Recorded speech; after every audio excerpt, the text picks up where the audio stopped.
8h13 dans Télématin et c'est l'heure de l'invité de l'actualité en marge de l'ouverture aujourd'hui de la REF, c'est la rencontre des entrepreneurs de France, ex-université d'été du MEDEF. Eh bien Julia, vous recevez aujourd'hui Nicolas Doucerin qui est entrepreneur. Oui, merci beaucoup d'être avec nous ce matin dans Télématin. Alors Jean-Baptiste le disait, mais non seulement vous êtes entrepreneur, mais vous avez carrément l'entrepreneuriat dans le sang, car je crois que votre première entreprise a été montée à l'âge de 11 ans, c'est bien ça? Est-ce que vous pouvez nous raconter ce que vous avez monté à cet âge-là? 11 ans, très simple, c'est que je suis un enfant hyperactif. Je dors 4 heures par nuit, je me lève à 5 heures tous les matins. Dès 11 ans? Dès 11 ans, voilà. Okay. Et en fait, on a besoin de s'occuper quand on est hyperactif. Et donc, j'ai eu l'idée de créer une entreprise de livraison de petits déjeuners à domicile. Donc, j'étais dans mon village, dans les Yvelines. Voilà, et pendant que mes amis s'amusaient, moi, le samedi, j'allais faire la prospection pour aller chercher mes clients. Puis, j'ai négocié mes viennoiseries avec le boulanger local. Et puis, tous les dimanches matins, je me levais à 5 heures. Et puis, j'ai comme ça livré 10 clients, 20 clients. Et j'ai fait ça pendant 7 ans. D'accord. Tous les dimanches. Et à la fin, je livrais pas loin de 800 clients, plus de 3000 pièces. Et j'avais une équipe de 12 personnes. D'accord. Donc, entrepreneur à 11 ans, qu'est-ce que vous avez appris de cette expérience? Vous avez, j'espère, gagné un peu d'argent de poche? Alors, j'ai gagné un peu d'argent de poche, c'est vrai. Mais j'ai surtout appris mon futur métier, puisque au travers de cette expérience-là, c'est comme ça qu'on entreprend en France au sens large. Hein. Comme je dis, être chef d'entreprise, c'est avoir une idée et avoir capacité de donner vie à cette idée. L'exemple de Nicopam, c'était le nom de mon entreprise à l'époque, c'était justement ça, d'apporter ce service auprès de nos clients. Alors les choses sérieuses, entre guillemets, ont véritablement commencé en 1996, lorsque vous avez repris la direction de l'entreprise familiale. Ça s'est bien passé pendant un certain nombre d'années, jusqu'au redressement judiciaire, une catastrophe en 2010.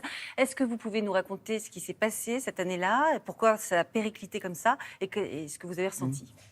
En fait, c'est une période assez incroyable, c'est-à-dire que moi, j'ai repris l'entreprise, j'étais quasiment seul. C'est une entreprise qui a généré 35% de croissance pendant 10 ans, de manière ininterrompue, qui a été rentable pendant 10 ans. Et puis, on a tous connu ce 15 septembre 2008 avec la fameuse faillite de Lehman Brothers, cette banque américaine, qui a engendré un véritable tsunami. J'étais à quelques encablures de France TV, puisque j'étais situé à Issy-les-Moulineaux, et j'étais très loin d'imaginer ce que la crise financière allait provoquer. Et en fait, comme je suis dans un métier, nous sommes dans les ressources humaines, mon entreprise, tout simplement, en 2 mois, entre le 15 septembre et le 15 novembre 2008, l'entreprise a perdu 55% de son chiffre d'affaires. Et là, impossible, effectivement, de se redresser. Ça a été très compliqué. Vous avez d'ailleurs, de cette expérience, tiré votre premier livre, intitulé « Ma petite entreprise a connu la crise », qui est paru en 2011. Et dans ce livre, ce qui est intéressant, c'est que vous racontez aussi votre expérience personnelle, ce que vous avez vécu en tant qu'individu face à cette faillite. Racontez-nous ce qui a été bouleversé dans votre vie. Oui, parce qu'on l'oublie toujours. Alors, de la faillite, à l'époque, on s'est mis ce qu'on appelle en redressement judiciaire. C'est un peu technique, mais on est sorti du redressement judiciaire après 6 mois parce qu'on s'est battu avec les salariés, on s'est battu avec mon épouse qui a été à mon côté durant toute cette période très difficile.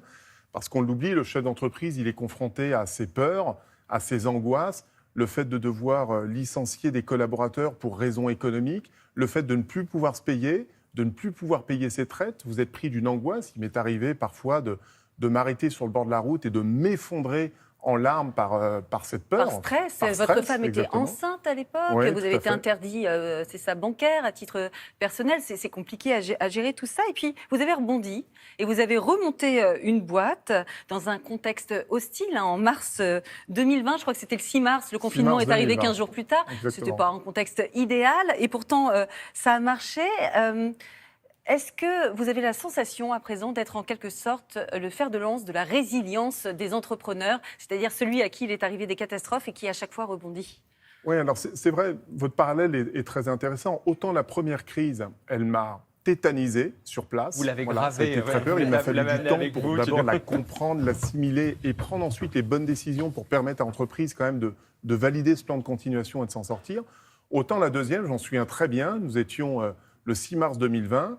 Et lorsque Emmanuel Macron, 15 jours après, a annoncé qu'on se lançait dans la grande guerre avec la période de confinement, moi j'ai sauté de joie, j'ai serré le poing, j'ai dit c'est le moment de créer son entreprise. Ah bon? En pleine période de crise? C'est plutôt contre-intuitif, excusez-moi. Non, parce que la crise, c'est savoir saisir les opportunités.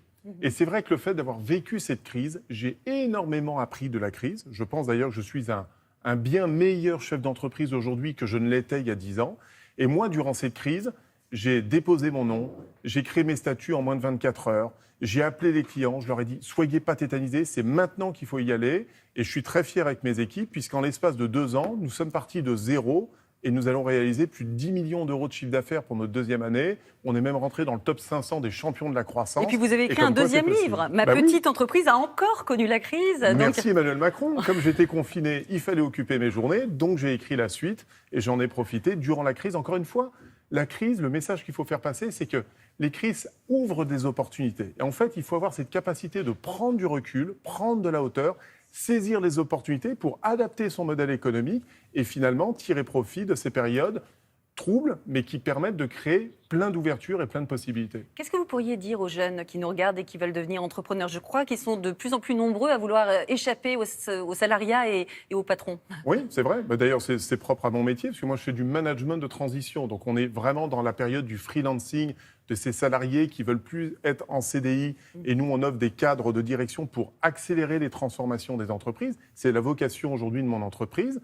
Mais au niveau des jeunes, je leur dis aujourd'hui, osez, investissez, allez entreprendre et surtout, n'ayez pas peur de l'échec. L'échec est nécessaire pour progresser, l'échec est nécessaire pour être un meilleur entrepreneur.